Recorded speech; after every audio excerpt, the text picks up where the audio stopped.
I would say 80% of today's relationship, they don't have it. And Totally agree.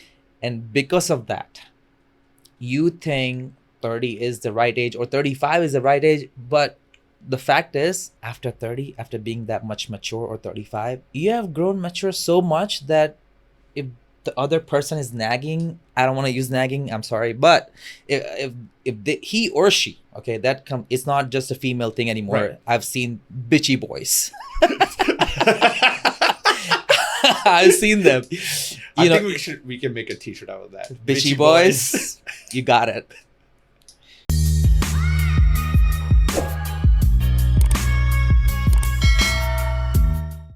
Hello everyone, welcome to the Lalwani Lounge. Today we have with us one of my oldest friends and also a Hotel Patel, Mr. Shivam That's right. Patel.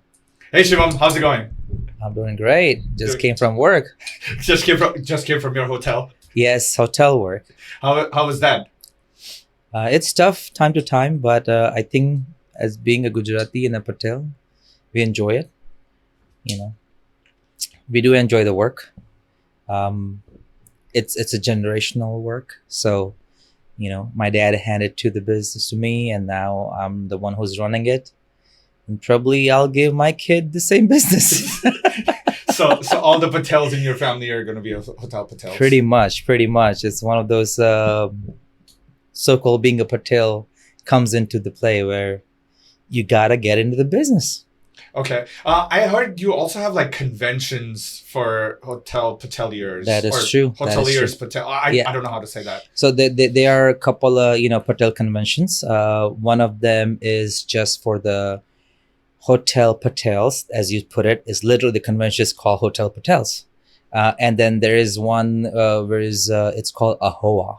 It's a short form. What? AHOA. AHOA. It's I believe so. It's AAHOA, American Asians Hotel Association. Okay. Yeah, that is the biggest collection of the hotel owners in that organization, and the sheer fact is 70% of them are Patel.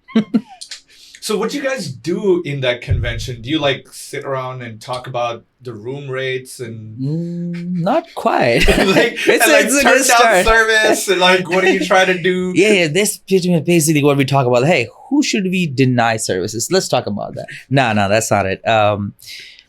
So the convention, or the goal of convention, is to discuss a couple of things. One is what's happening in the industry, what is against the hoteliers, the laws that are against the hoteliers, or the number of problems that the hotel people actually face. In some cases, example would be a chargeback. A lot of hotel owners, fall into that trap of credit card chargebacks. What do we do? So things like that, we discuss about the problems, and if someone has a solution, they can pretty much tell the committee, and then committee tells the general public, hey, here's suggestion what you can do if you're into this kind of problems. And then obviously the number one goal would be like, how can we get more money? Of course, it's about that. It's about that it's money. Always about the money. I understand that, but so it's basically like a cult of everybody that owns a hotel.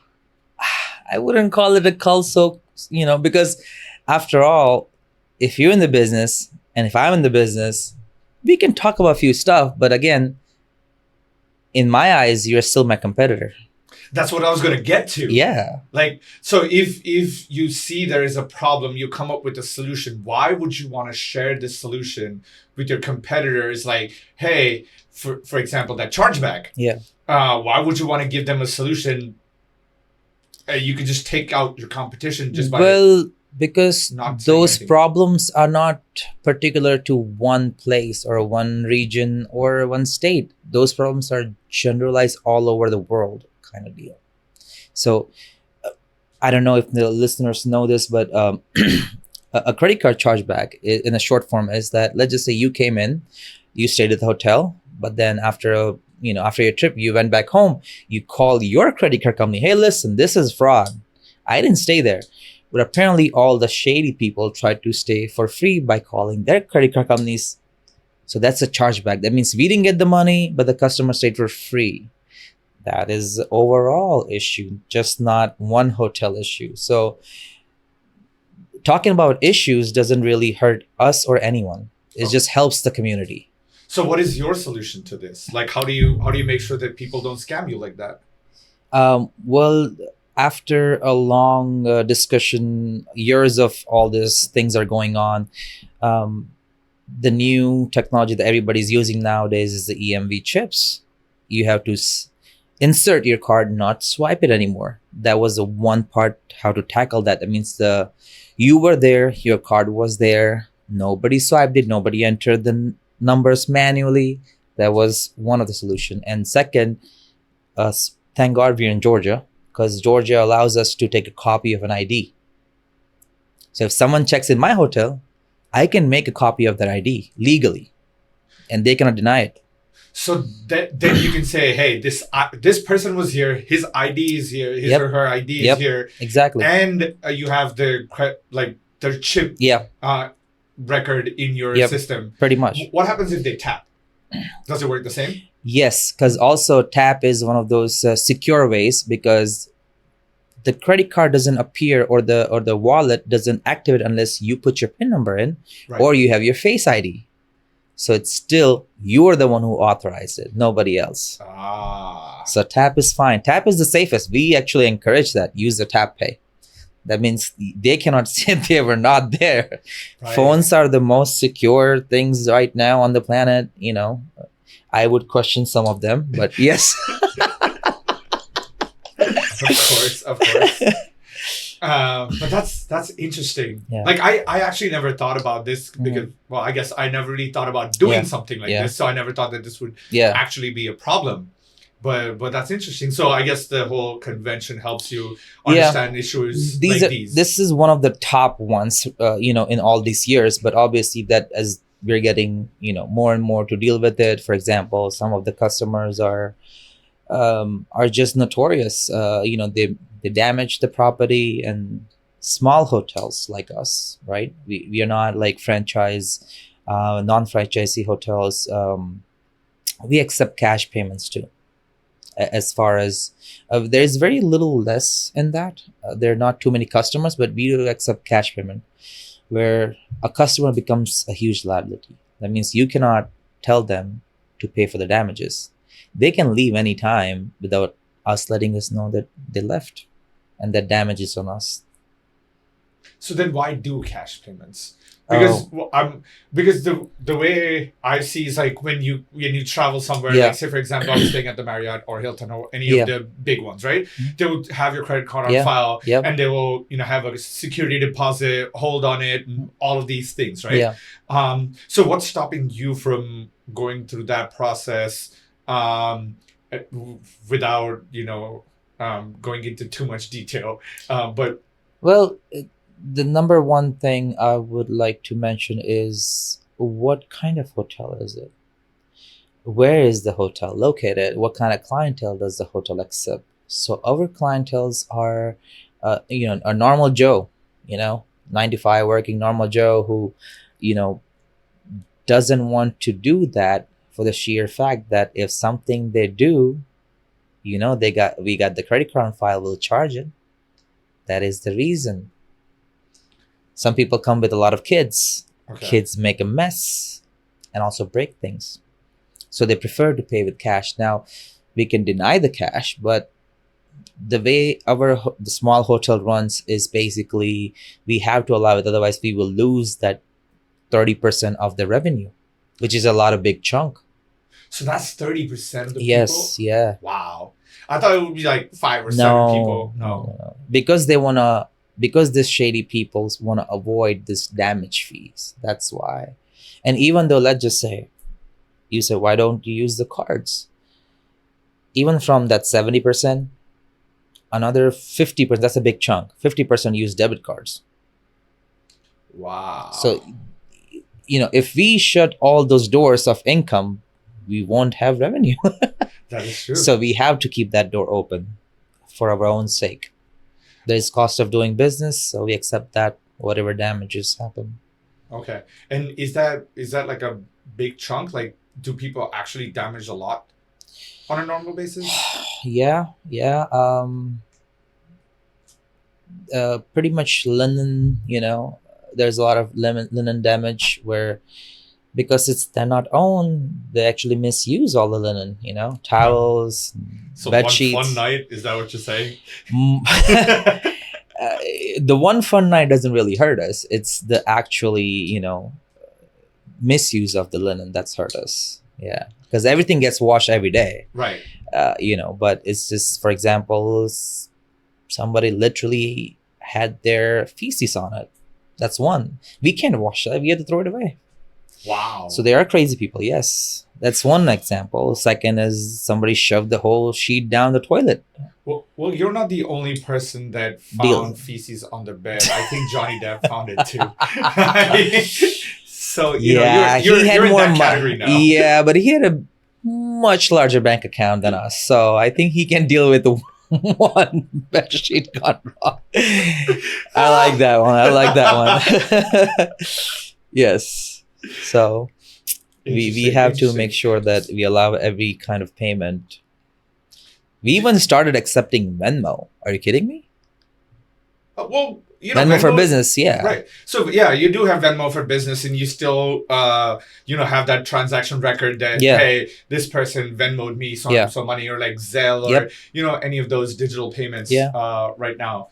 But cash, like you said, would be too much of a you don't know where that cash came from. Like, there's no way to actually prove where the cash came from. That's also another problem for us. In terms of taxes? Not just taxes, but let's just say if I'm telling you that 30% the taxing or the cash payment, that's overall the year. But let's just say it's one of those months where we got a lot of cash. When we go to the bank to deposit it, we get questioned. And that gets recorded. So it's a problem for us. Matter of fact, I would like to shit on one particular bank, Wells Fargo. Okay. Those fuckers actually charge us to put our own hard-earned money in our own account. Then why bank with them? They're a shitty bank anyways. The sheer fact they are just literally a mile away. That's only. Convenience. That's what it is. Why do we pay Grubhub money? Why do we pay Uber? Convenience, motherfuckers. But okay.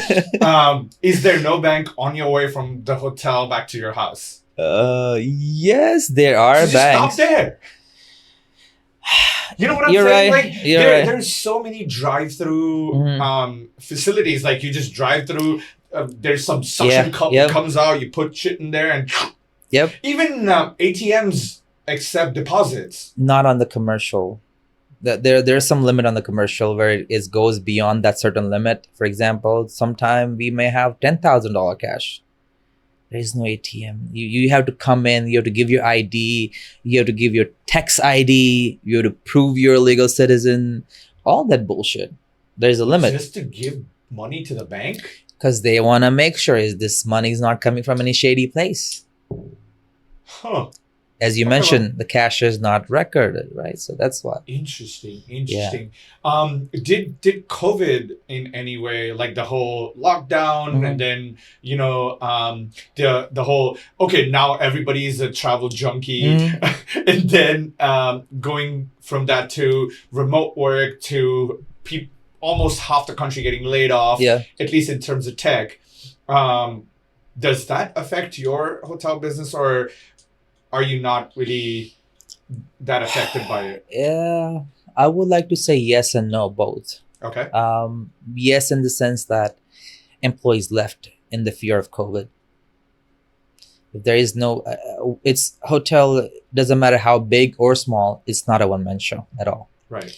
We have housekeepers teams different. We have the general cleanup guy. We have the maintenance guy. We have a person doing laundry, and then we have 4 people who does the front desk, and on top of that is us, right? So think about it, how many jobs are gone. Without those people, business can't run. So obviously we had to close our front desk for a very long time, maybe like 12 hours, and only keep it open for 12, where either one of the family members, including myself, would cover the shifts and try to make the meets. On the second side of that coin is that a lot of government grants were provided during that time, the EDL and such things. So those have helped keep us floating, right? Um, but now is where, as soon as the lift opened, yes, we were back to normal.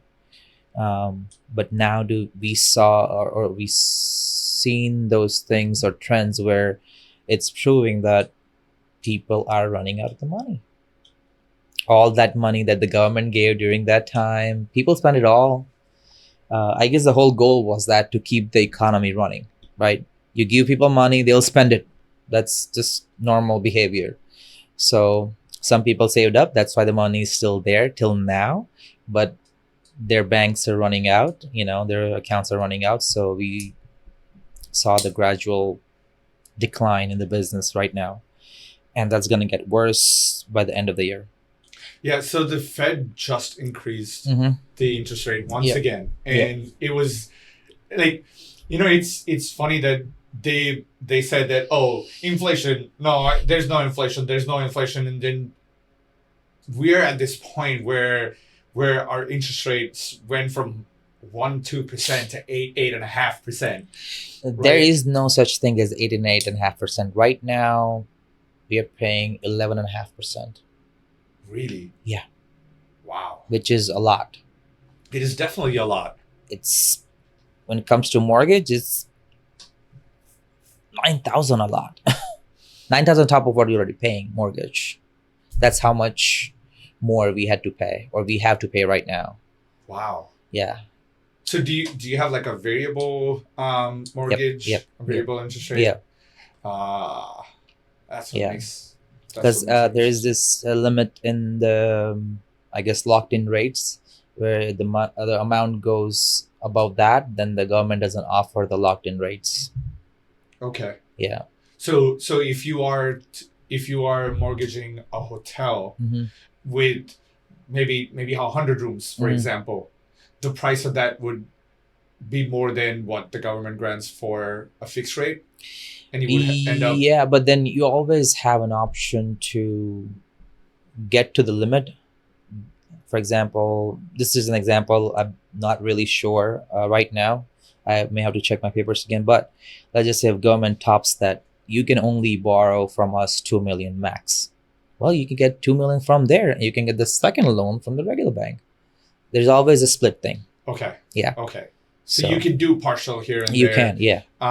Just to kind of make use of whatever you have available. Yeah. Interesting. Wow. What does your wife think about all of this? Because I know she's not a hotel Patel, right? No. Also, congratulations on your wedding. Thank you so You're much. welcome. As they say, second time is. Second time's a charm. I want to change the convention of the third time is a charm to second time is a charm for my own good. I'm pretty sure she's going to watch this episode and be Yeah. happy about this fact that you said second charm. Yes. Charm, Yes. No, I mean, overall, we are very happy with each other. Different mindsets, that's what keeps us busy. Overall, in the life goal, we are both at the same level. Business really doesn't interest her at all too much, because she's an auditor, commercial auditor. So we don't really have much to talk about each other or each other's work, but mine's pretty simple to understand versus hers. I really don't know. I still don't know. I mean, I can look at her computer all day and I was like, I just see a bunch of numbers and nothing else. So Interesting. So she does auditing, and Does she audit for your No. for your businesses? No. So She- you kept both of that separately. Like Yeah. you don't interfere in this family business. No. I won't interfere in your Yeah. It's auditing. not about that level of auditing. Just doesn't. It's not necessary, or it would not ever require for the scale of business that we are doing. right. Okay. She's doing it much more higher end. For example, companies like not at Amazon or Google level, but maybe like notch it down just a little bit more, and those kind of companies where will be audited by her. Okay. Yeah. So yeah, you don't really need that. Yeah, like for example, Lennar, okay. the big real estate company, they do their company audits for them. So now you see the level versus our one hotel, right. right, so- Interesting. because our hotel, it's pretty straightforward. We have an account, does everything, so we never get audited because everything is on the paper, as I said, and so. Interesting. And when did you guys get married? Like I know you're like legally court married, but Yeah. I know your wedding's coming up. You're traveling to India. Yes. Yes. Are you excited about that? I'm more excited about just going to India, just FYI. Went to India like a couple months ago. Hey, I still have my so-called lariwala over there, the food cart people who are waiting for me. Right. Well, because you did not pay them. Is that why they're waiting? No, You gotta come clear the books. Because I give them money what they can earn in 6 months. I give them in 1 month. I was like, here's my money. Feed me every day. I mean, one of the perks of traveling to India is great food, great street food. To be honest, that's the only perk, for at least for me. I been to India. There was this thing in Indian community. It still is. It's still some extent where we like to go there every year. December hits and everybody's like, all right, let's go to India, right? Right. We got weddings to attend, and we got food to eat and meet relatives and whatnot. And because of that, I have gone to India so many times, and then I thought of myself, again, that's where the Patel instinct kicks in, right? Or a Gujju. What a waste of money. I have seen the same city so many times. I grew up here, motherfucker. Let's go somewhere else. I calculated my expense on average is like at least $6,000 per visit. To India? Yeah. What are you doing there? I stay there for at least 3 to 4 weeks. I travel, I eat a lot, How much are you eating? Well, that's I travel like 2 months in a year. Okay, 2 months in a year. I even travel to Goa. Of course, I have to go to Goa at least for a week, right? Again. I still don't end up. When you say $6,000, is it $6,000 Indian rupees or is it No. $6,000 US Who the dollars? Who the fuck gets to roam around India for 6,000 rupees? You tell me. Yeah, I go there with 1 bag and I come back with 4. See, And that's with where the clothes and Gujaratis stuff. are different. We go there by 2 bags and a carry-on and a backpack. We take stuff for other people. We empty out and we fill that with food. We fill that with good clothes. We come back. We shop. Yeah, I shop there too. Yeah. I always bring 2 extra bags easy. Mm-hmm. Just shopping there. And I still never spend $6,000. And I travel business class. Where are you? What Bro, kind of you're- Gujarati are you? Learn some tips from a Sindhi. I was about to tell you, you're a Sindhi. You can make it work. So this is where the Gujaratis are a bit different. You may have heard jokes about that too, but Sindhis and Gujarati, that's where we are different. If I like it, I'll go get it. That's the same with Sindhis. Nah. Sindhis is like, I like it, but let me check 10 other places. Let's see where the deal is. On me, if I like, I'm an impulse buyer. Not so much of a good Gujarati, to be honest, at that point, right? Not like a money-saving Gujarati at the end of the day. So, I do spend money over there. Yeah. India is not cheap anymore, FYI.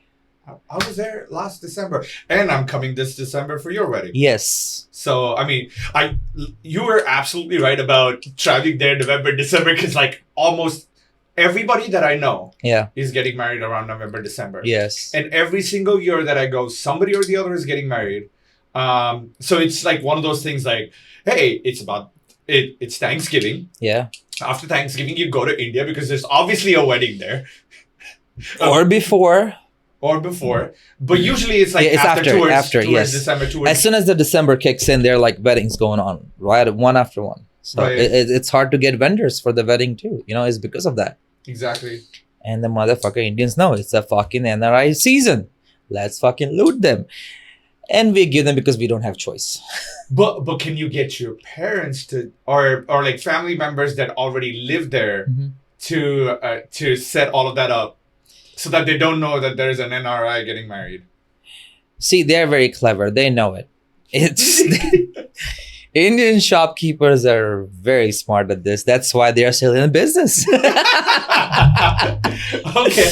Yeah. Fair. Are you excited about the actual wedding ceremony? Yes, I am. I'm Like looking the forward. Customs, traditions.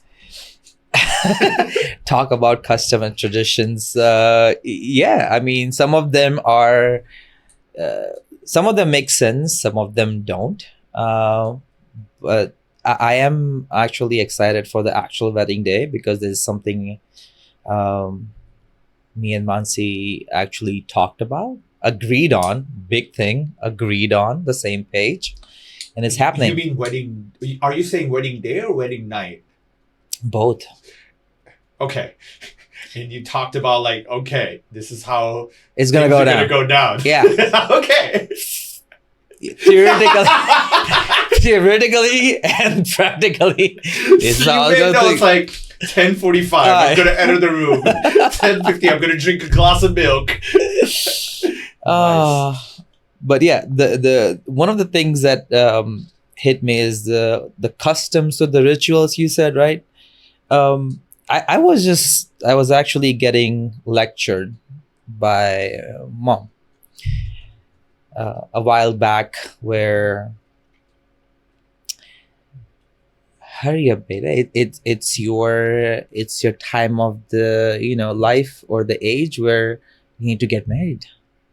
I think including yourself, you've heard of. Yes. Better time ho gaya. It's about time you get it, right? But I this has been going on in my mind for the last 5-6 years, that my mom's been saying this constantly, and I'm pretty sure if the viewers, any of you are Indian, you might have heard it right at the age beginning from 25-ish, give or take, plus or minus 2 years or 3 years. But it's about time. Go get married. It's about time. And I was like, what is this bullshit about? It's about time. There is no actual time. There's no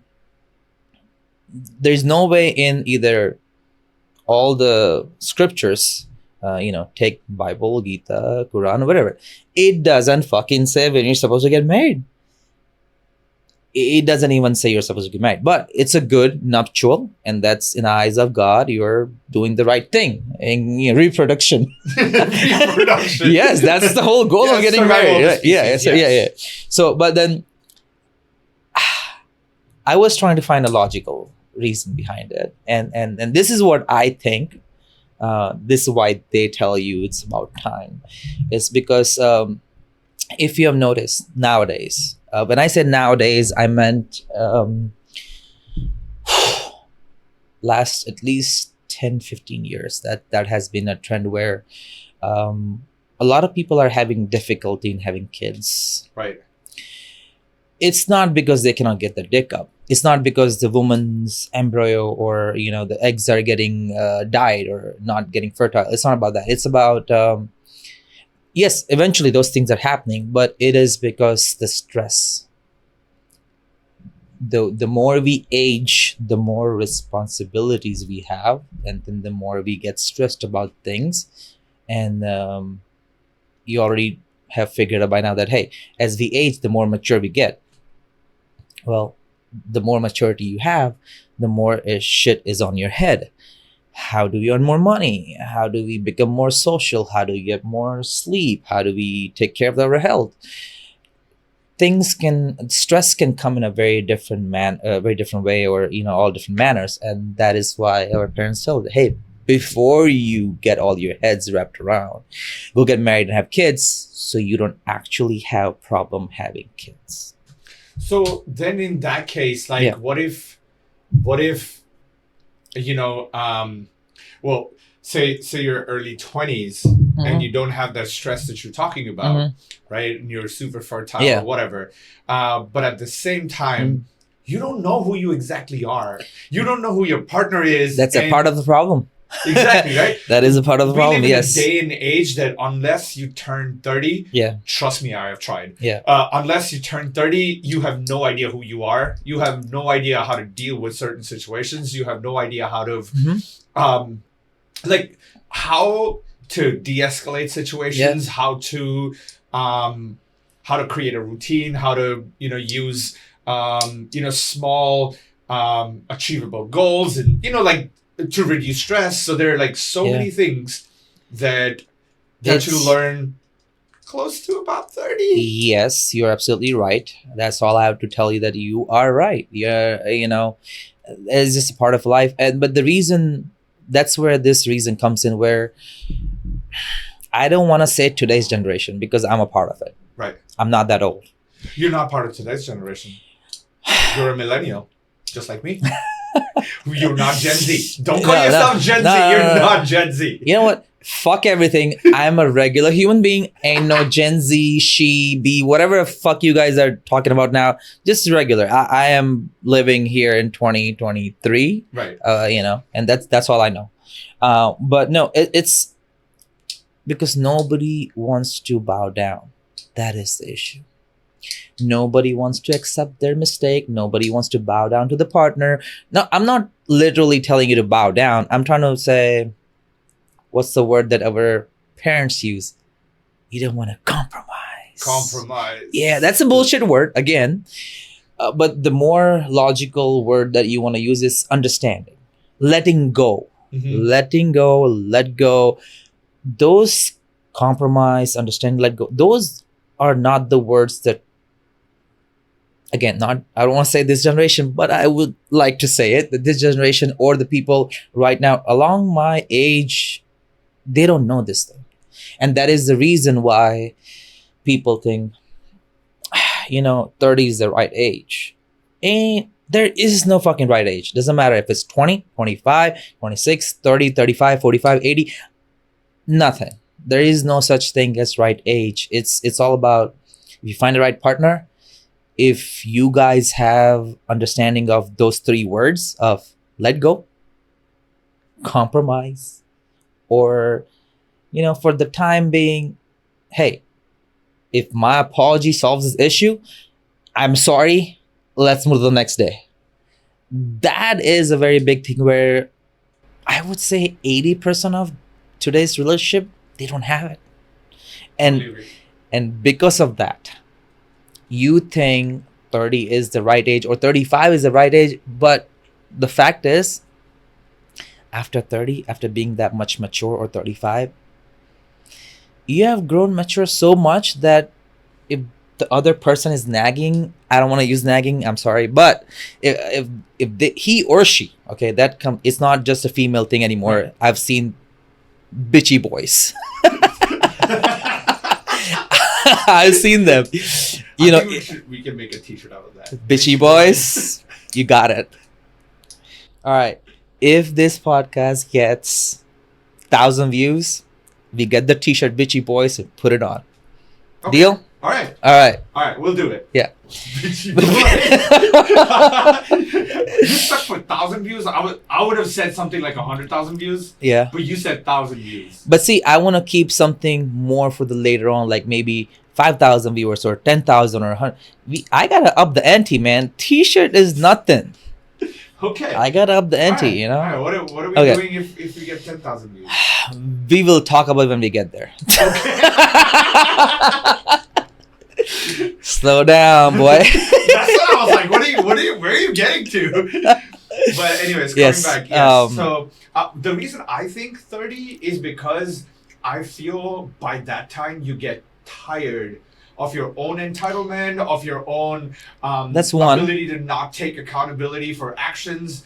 Because when you're in your 20s, you're too young, and you start like you never take accountability for what you do, right? What you constantly blame is how people reacted to whatever you did. So you blame the reaction rather than. Let me stop you right there. Sorry, but you see how you just said that how people react, right? Right.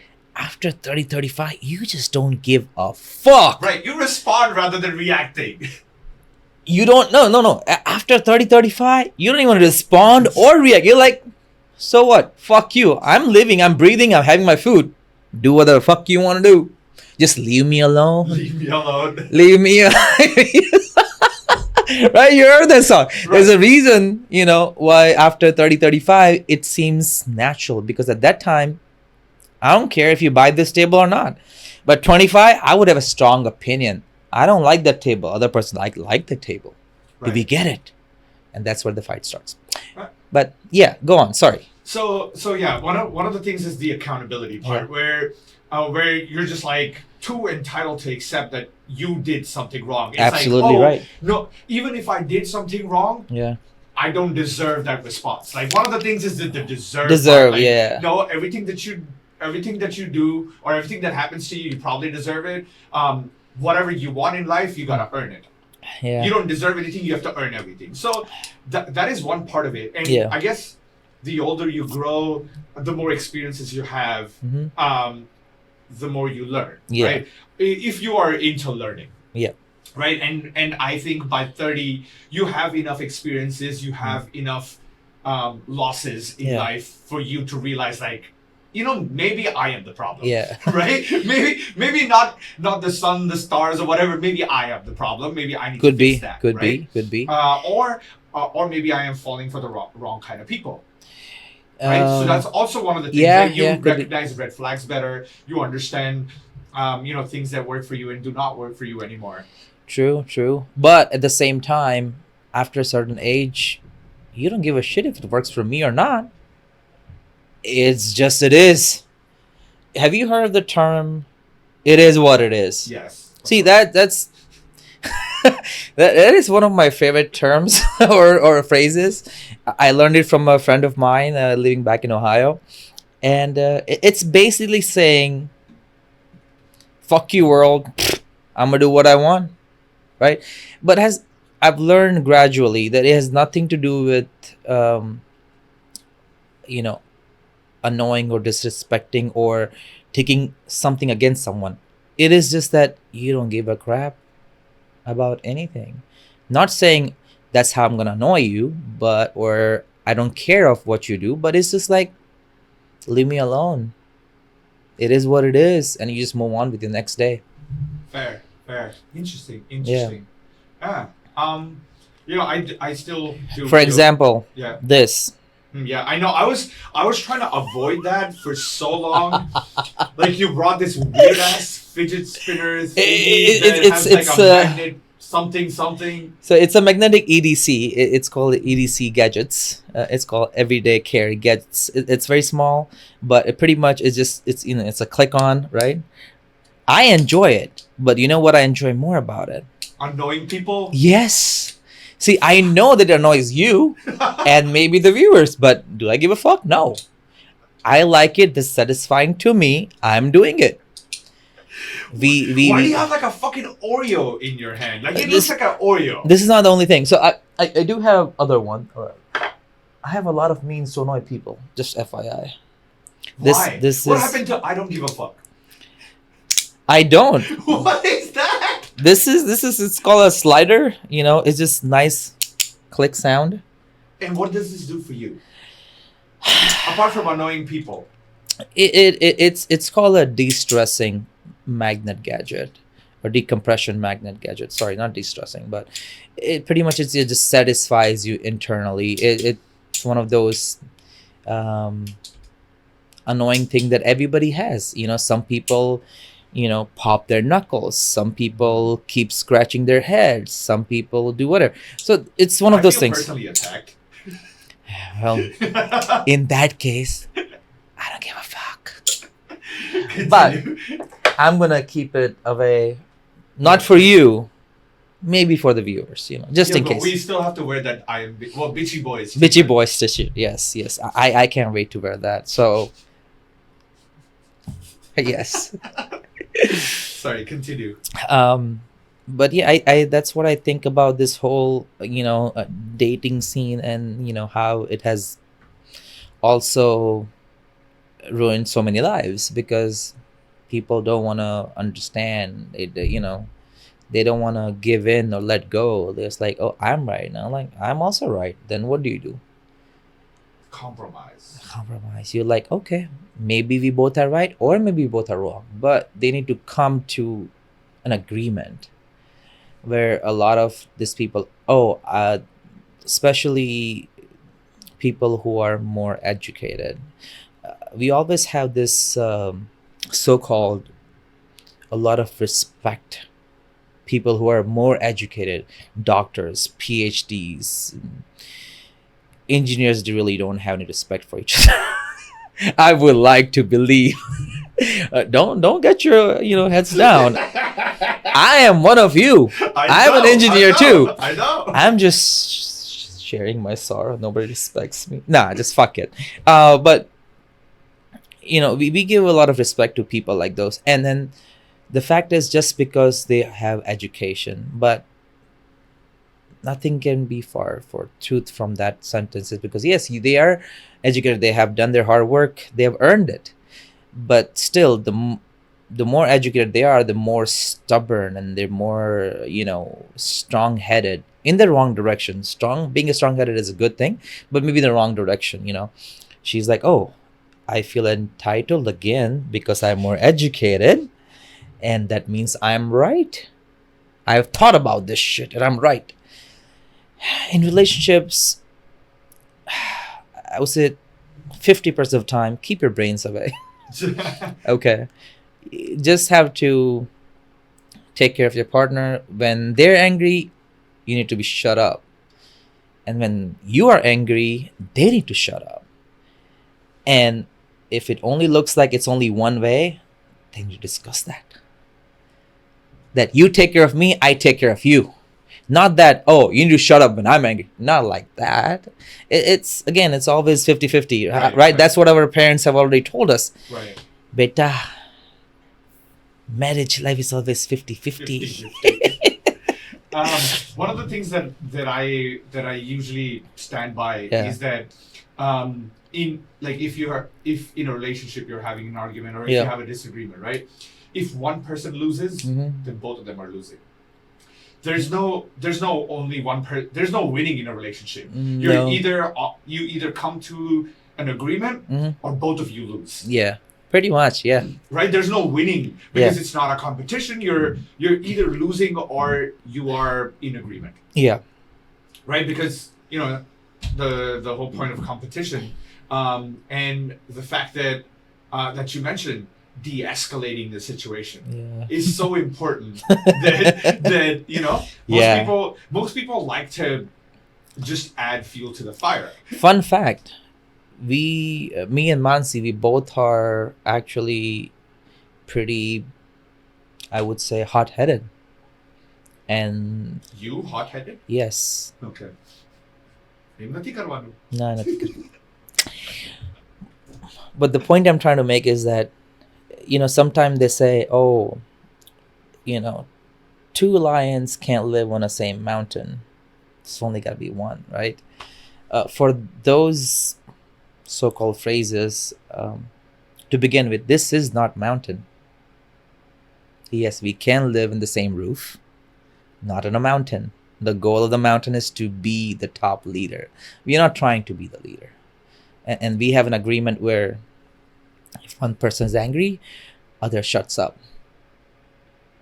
So that is just one of those conversations we had in the beginning, or every now and then we keep reminding of each other, just a normal day going, no fights, no argument, nothing. And I just remind to her, listen, if I get mad, can you help me calm down?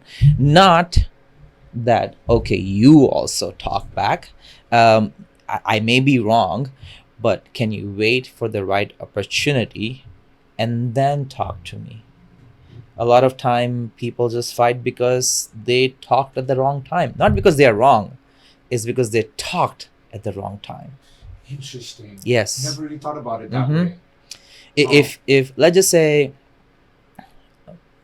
you are out looking for a venture, right? But if I come to you and if you're watching a game on the TV, it doesn't matter if I ever give you like $1 billion idea, you are not a right mind to accept those things. You're not receiving anything. So unless the person is not in a receiving mood, it doesn't matter. That's a very interesting point. Now that I think about it, Yeah. I can actually, I'm having Yeah. flashbacks of all the times when it was not the right time to And mention something. I can share something which we have been doing.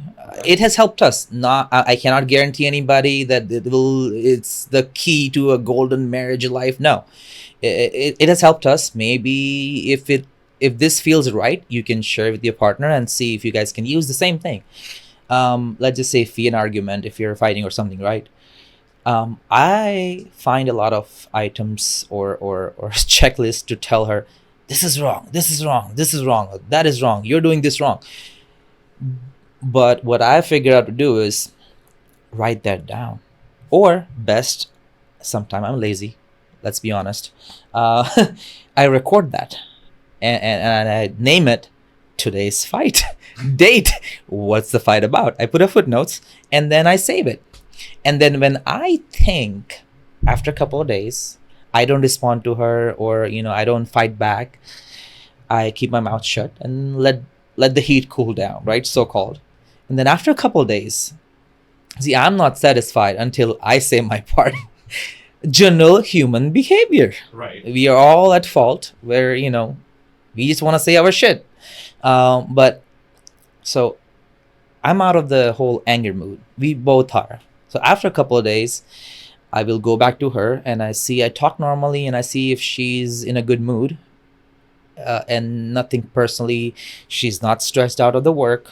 She is not physically stressed out and just in a happy mood. At that time, I'll go. If I remember it, which 80% of men don't remember shit, that is why you need to write that shit down or record it. Then I listen to my own recording or read out, and then I approach her that, hey, listen, I wanted to talk to you about something. Is it okay for me to talk? Because doesn't matter, it's your ears or her pussy. If it's not consensual, it does not mean shit. I cannot believe you compared those two things together. Listen, times are tough. You have to ask her, it doesn't matter if it's their own partner. You have to ask them, are they in the right mood to talk about anything? Fair. Okay. So, maybe something is going on. You never know. That's why a lot of fight happens, because we don't know what the person is going through. Mm-hmm. It could be anything. So I ask, hey, you got a minute? Let's talk. I wanted to say a few things that, we had back there, and then I discuss. And guess what? At that time, it seems okay. What I said, maybe 8 out of 10 things, I was right, and she agrees on it. Same thing for me. If I'm wrong, she'll wait. And she tells me later on that, hey, something's been bothering me. You did this that day. Was it right? And I was like, actually, when I think of it back, no, I wasn't. I'm sorry. Okay. And are these conversations face to face or Yes. over text? No.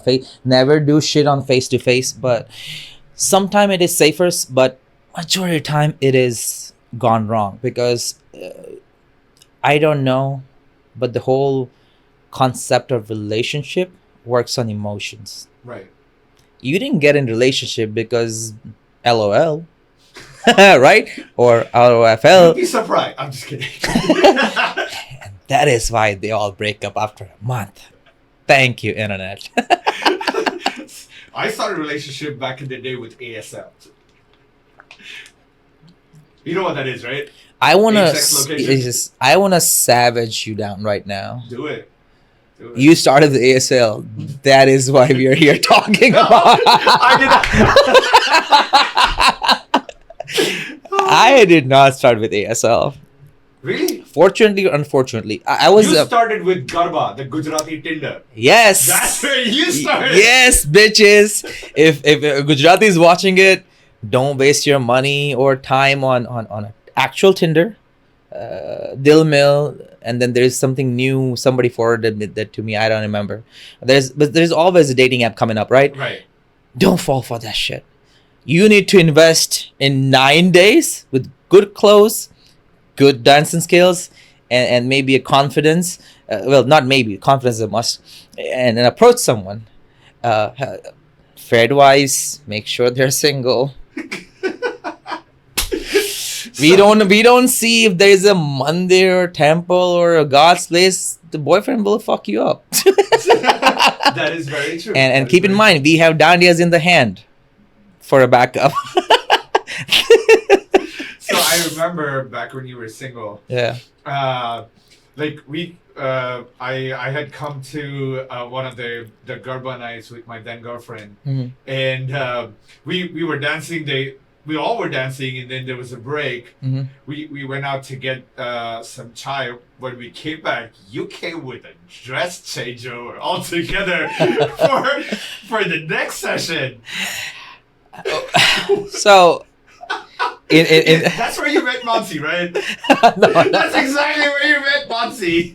In all seriousness, I always have clothes in the car, for the next day, because I don't know if I was gonna go sleep at my friends or back at my own house or at the at girl's place.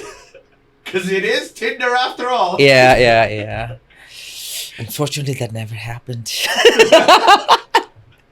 But anyway, so I have the pair, right? And apparently one of the lehengas that I was wearing got tore up, right? Because I'm a fat ass. So that happened. And I was like, okay, I have to change. And if I'm changing the bottom, I gotta change the top because gotta match. Should go together, yes. So yeah, that's. Yeah, I was so surprised. I was like, you were wearing blue, now you're in gray. Also, there's something called layering, right? In the beginning, we have goatees and whatnot, and now, if I feel like it's too exhausted or too much, sweating going on, then I'll just take the layer off. Right. Which sometimes makes people believe you're changed. Oh, no. I'm pretty sure you changed an entire outfit. I have 2 pictures with you that same day, and you were in 2 different outfits. I'm not trying to deny it. I'm just giving you an alternative explanation. Anyways, so yes. Coming back to the whole customs traditions that you're about to do and embark on this new journey. Yeah. Do you think there are some of the ones that you don't want to do at all? Yeah, the very common cliche Bollywood. Gotta drink the milk before you sex. No, that's not how it works. It's a scientific thing. Fuck that. It actually is. Do you know that? Okay, you're partially right, but so a lot. Drink half a glass. There you go. Yes. So the whole point of this whole called Suhagrat or the wedding night is because early days, that's when they decide to have a fucking kid. Right. They fuck it, they have a kid 9 months later, it's whatever. The tradition was so that if you have good fats in your body, good kind of cholesterol and fat, it helps the sperm count, it helps the reproductive system. That's why. Otherwise, there's nothing literally going on. Well, that's the important part. But a lot of people forget that it does not work that quick, motherfucker. It's like, all right, let's drink it. A little bit more cum. No, that's not how it works. Well, that's the way I see it, right? You're drinking let's a not glass see it. full of creamy white liquid. Yeah, he's just gonna convert it down there and just go. And at the end of the night, you need another load of creamy white liquid. So I think, Yeah, we're humans. We're Creamy not white fucking liquid. cows. Yeah, we don't have that conversion rate right away. But no, that was it, you know. And then talk about the whole milk thing. Recently, I came across a video, um, and then this is people were chatting that, hey, am I the only weird Gujarati here who drinks milk with their rotli and shak, or it's yeah, yes. yeah. So, the guy is from a part where it's called Kathiawad. It's a region which is pretty dry. It's Same tomato. I know yeah, Kathiawad. yeah. So, but see, this whole notion of drinking, I was like, why am I drinking milk? My whole fucking family drinks milk with their food, and am I the only weird one? I was like, no, you're not.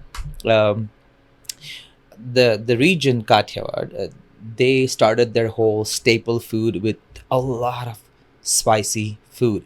They had a lack of vegetables in the dry, desert-like area, so they used to mix things and try to make it much more flavorful. And so the route they chose was make really spicy stuff, and to balance the pH levels, acidity in your stomach, they started drinking buttermilk or chas or yogurt. But then milk also works in the same way. Milk is much more thicker. It helps to balance the pH right away. Yes, buttermilk helps, yogurt helps, but milk is at another level.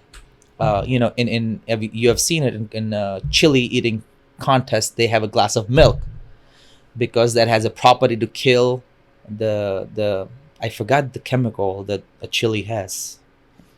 Whatever. You Google it. You have the fucking keyboard.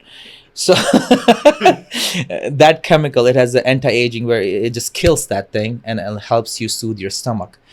That is why they're drinking it. Some people do chas and some people do milk, but they all do those things. So yeah, Kathiawadi people, if you're drinking milk, you're not weird. It's the old age tradition that you're following, and but you don't know why you're doing it. This is why you do it. There's always a scientific explanation. However, we're gonna get to the next realm of this whole traditions or beliefs. So what we call it, right? Um, is where my mom and dad and obviously old relatives. If you are, I don't know if other religions do it, but at least in Hindu religion, which I'm Hindu, right? So we have this so-called Somwars or Mangalwar, which is like, oh, I'm fasting on Monday or I'm fasting on particularly Wednesday, just once a week deal. Some are more religious; they do more days in a week, right? Like Mondays and Saturdays or whatever. But this is because, see, scientifically, if you give rest to your goddamn stomach, it gets the reset switch and it works properly the next day. So it's just a reset switch to cleanse your system. Nowadays people like, I'm going to this cleansing retreat or whatever. Bullshit. Just fast for a couple of days and you're there again, right? So but if in the olden days or when our grandpas and their grandpas, or if you have told them, hey, scientifically it's to clean your guts and colon and whatnot, they're like, I don't give a fuck. But if you said, no, God said it, now the fear of God or beliefs, not just fear, but the belief in God will like, okay, you know what, my God told me to do this, it's in my religion, I will follow. Yeah, there are a lot of things that are fear based and Yes. religion based that did not have enough scientific evidence back in the day. Yeah. So No, it was just no. like, now we know that They this had it. happens. No, the sheer fact is they had the scientific breakthrough. They had the research. They had the proof. But who's going to believe it? Nobody. Because at that time, not everyone was educated. Not everyone. Like nobody was fucking educated to understand that, right? But as people just follow that, hey, you just do that because God said it, and at that point you don't question it. You're not gonna question religion. Right. I mean, we do, and the generation after us is going to continue to question the religion or religion? We so in today's age, where we have, and at our fingertip we have a power to reason, we don't question per se, but we do look the other way, like, hey, you told me to fucking fast. Why? Technically, it is a question. Sorry, but but it's not like, oh, I'm not doing it, or why it has to be this way, and so on. But we would like to know.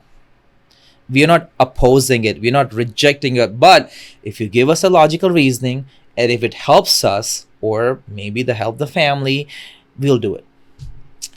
Right? Interesting. Yeah. Yeah. I think in terms of me, I am more cultural than I'm religious. Yes. So I will. There are a lot of traditions that I'm okay to follow. What? A lot of it because it makes my parents happy. Yeah. Name one of those superstitions or belief that annoyed the fuck out of you, but you had to do it because you were a kid and your parents told you. Go ahead. Cutting your nails after sundown. Yeah, classic. You know what I'm talking about? Yeah. I know. Or, I know. That was unnecessary because I thought in my head I was like, because back in the day nobody had electricity, so I understand that after sundown you don't have enough light to cut your nails. Now we have artificial light. Yeah. We have electricity, so why can I not cut my nails? Because I need to cut it for my school tomorrow morning. Right? I'm not waking up 10 minutes early to get my nails cut. Yeah. Right? I am going to do it the night before so that I don't get punished next morning. Yeah, that's one of the bullshit. Also, in conjunction with that, there's also one of those things like, don't cut your nails on Saturday. I don't know about Saturday. Yeah, that was a thing. For me, it was like flat out. Every single day. No. The night still follows. It's in addition to that. Don't cut the nails. Doesn't matter. It's a Saturday day. During the day, you don't cut it because it's Saturday. Because it's Saturday. Yeah. Interesting. Yeah. Interesting. Now that one is a complete BS on my call. I can brainstorm a little bit more, and I can tell you that the whole not cutting nails at night. One thing or logical explanation that comes to mind is when you're growing, nighttime is your body's regeneration time. Whatever growth you had in your body so far until 21st or 18, majority of that happens at nighttime. When the sun goes down, your body cools down. That's when your cell regenerates, when the growth hormone kicks in, and when you're resting, the body builds up. That's one of the. So what you're I saying think is that by next morning, your nails would have grown like maybe half a centimeter extra, which you could have cut off next morning. I can be an asshole, say centimeter is wrong. It's actually femtometers. But you know what I'm saying? Yeah. But, as an example. Yeah. It grew something. Yeah, it grew something, yes. Might as well cut it next morning. Might as well be a Gujarati about it. Cut it next morning.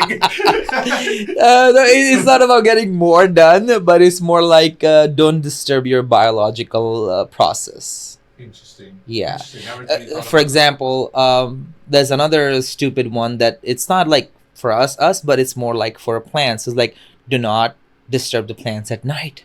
They are sleeping. Do not cut off the flowers at night. They're sleeping. Yeah. It's the same reason. Interesting. Yeah. I'm trying to think if there was something else that annoyed me a lot when it came to. I remember one of them which annoyed me a lot is don't slide your footwear and walk. Oh yeah. Yeah, right. We slide it and like, please lift your foot up completely, and their response like, if you do this, Lakshmi will be gone from home, or the money will be gone from home. Technically, yes. If you slide your footwear too much, it gets used too much, hence buying a new fucking pair of shoe. Yes, money is going from the house. It's also annoying, okay? Yes. I know you would like to annoy people, but that's annoying. Oh, I miss you. One of the things that really bothered me was the days of the fast, right? So Yeah. firstly, it comes like there's Ekadashi every 15 days Yes. or 30 days, whatever, right? Whatever their cycle is. Yeah. And I have seen my parents and a lot of people that follow these fasts Yeah. eat more than they normally do on Yeah, a that's- regular day, right? So they will have these various delicacies. Potatoes and Oh, yes. and then And then there's this tapioca thing. the yeah, sabudana, starch. Yes, starch right? tapioca. Which is so starchy. Yes. Right? It's just pure starch balls. It is. right? So you have that, you have like various delicacies of that. So you're not allowed to eat grain. That's but what we everybody call- stuffs so much of potatoes in That's them. where we call people took advantage of the right thing and went to the wrong side. When you're supposed to fast, the name literally says what you're supposed to do. There's nothing else. You can't eat. That means you can't eat. I have had my share of weight loss journey, or so-called fat loss journey, where I fasted, started from 12 hours, went all the 16 to 18, and that has helped. And that's why I can say yes, fasting helps. Doesn't matter. Interesting. Fun Yeah. fact: if someone's trying it, there are also a lot of other factors that you need to do if you're fasting, like breaking the fast properly, taking your vitamins and minerals. Minerals are big important things.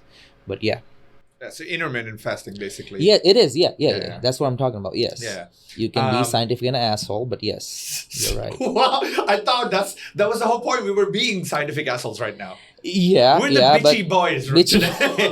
Today, that's what we are. We're bitchy boys. I am a very bitchy mood. I worked my ass off today. There was a lot of movement. I did not sit. So yeah, I'm tired, and I'll be bitchy, and I haven't It's had fine. my We dinner. already have a t-shirt ready. Yes.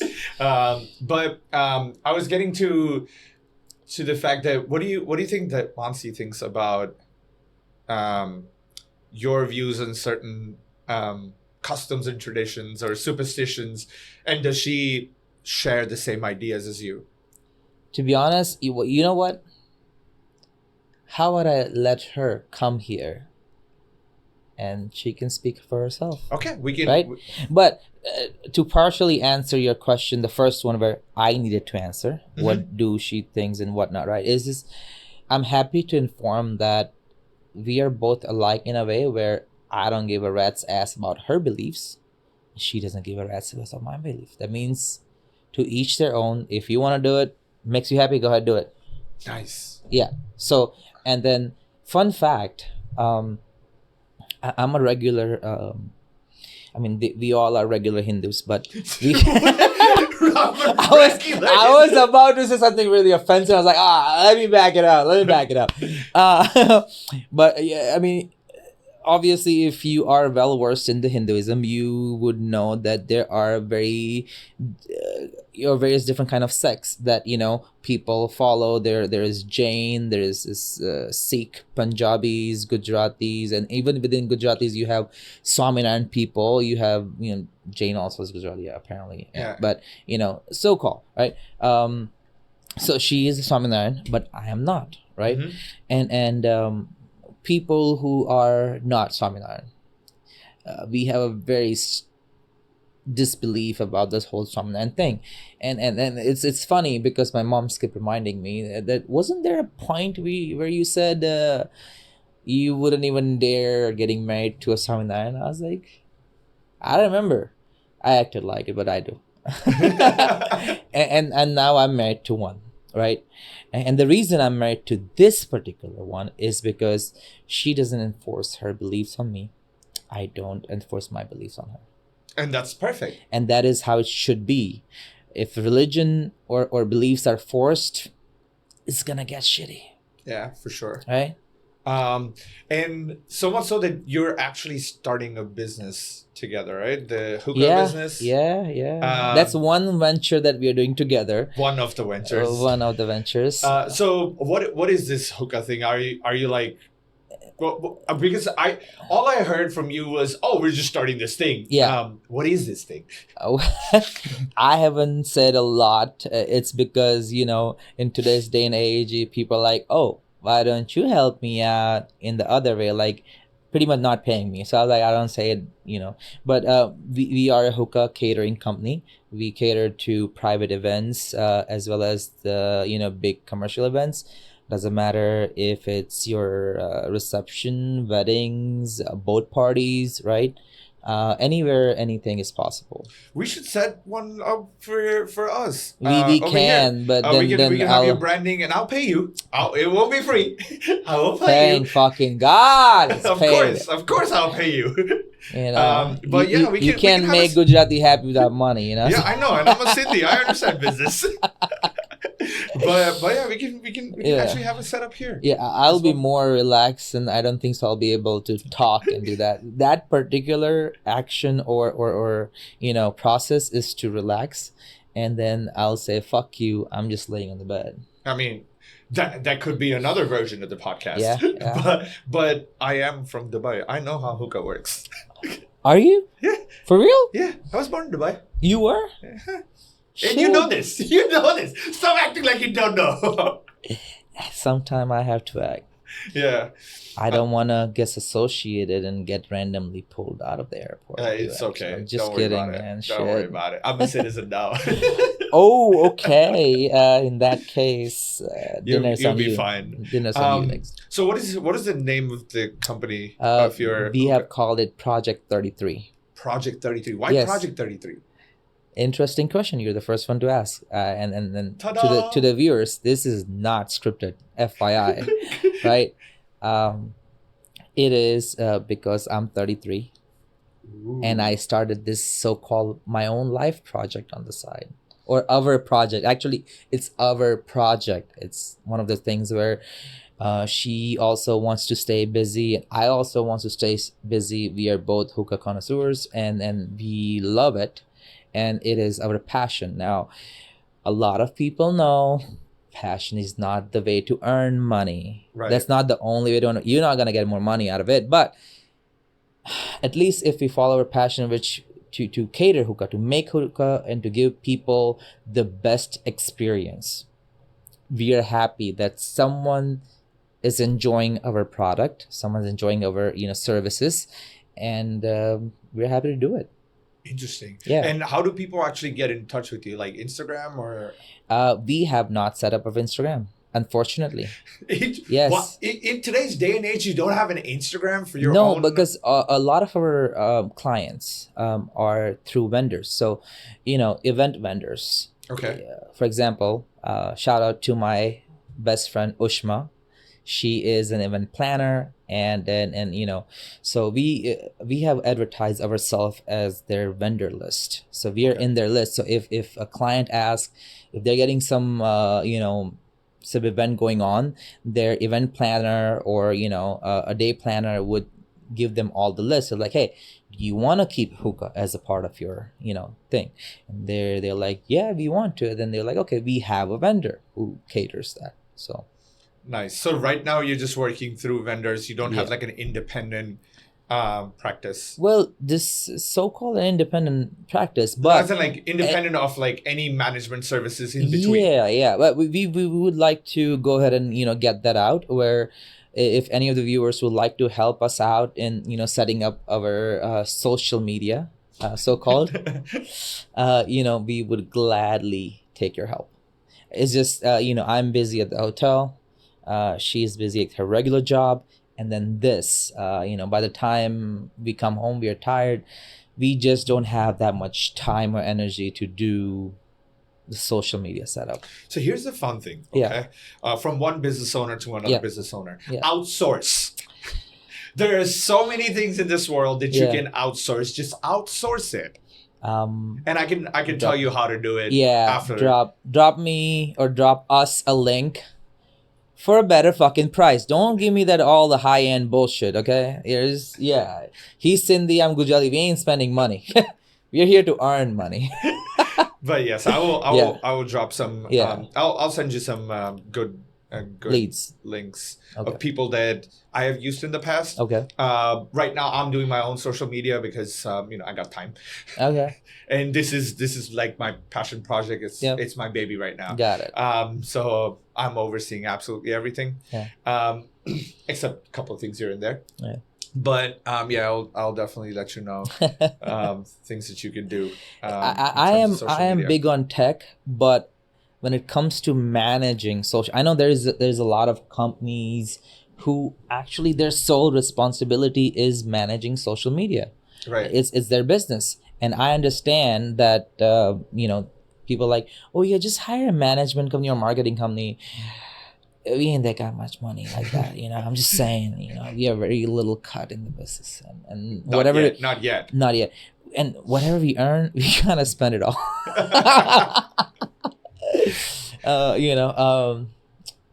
So yeah, I mean, I'm personally a tech person, and So then why do you use a fucking iPhone? If you're a tech person, good question. Why the fuck do you use an iPhone? I have a very good logical reason behind it. My phone flips in all directions. So does my ass. I don't advertise it. Shit. But you don't. That's not a piece of tech. It's not a piece of anything. Oh, it's a piece of work. Shit. It's a piece of shit. It's a piece of work. Ask my wife. It's a piece of work. Shit. But no, I mean, right now I do. I am using Android. It's just my backup phone. But the reason I use iPhones right now is because the good job on Steve Jobs and whatnot. They have created such a intact ecosystem. I'm a Mac user, and the sheer fact is because of the simplicity. I mean, I was a Windows user for a very, very long time, and I still love Windows. Don't get me wrong. Nobody gives a shit about Windows. Huh? Nobody gives a shit about Windows. Oh no, I do. I still use it. Why? Because some things you just can't do on Mac. Mac are very restrictive devices. Right. And so is iPhone. There were times where I actually had time on my hand to play around, fool around, and do more stuff on the phone.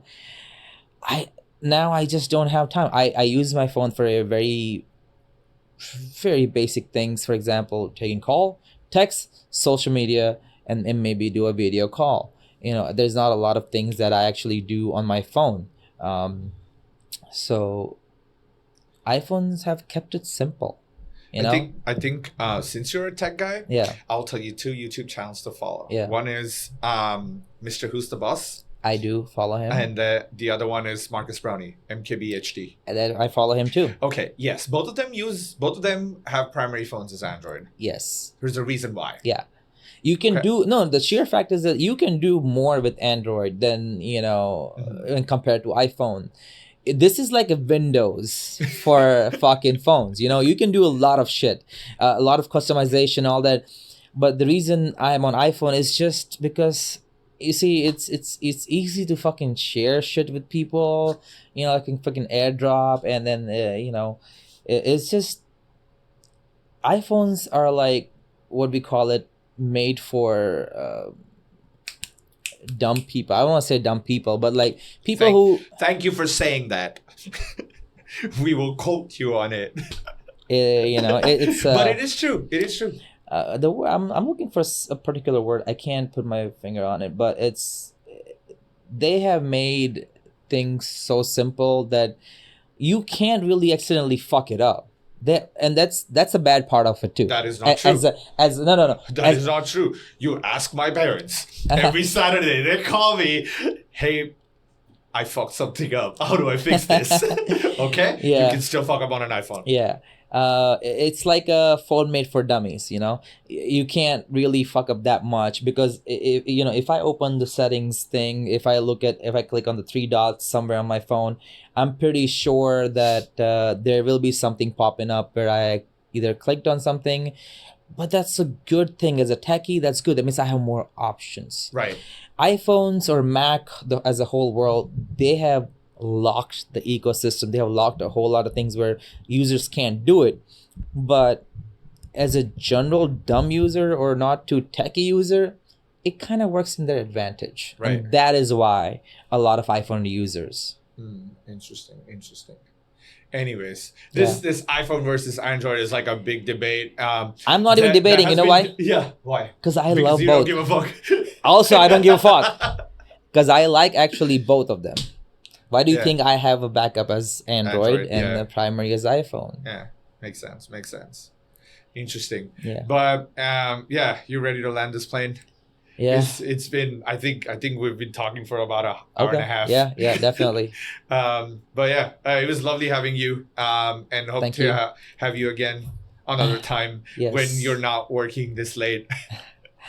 All right, Shivam. I hope that Lovely comes having again. you. Thank you, buddy. All right.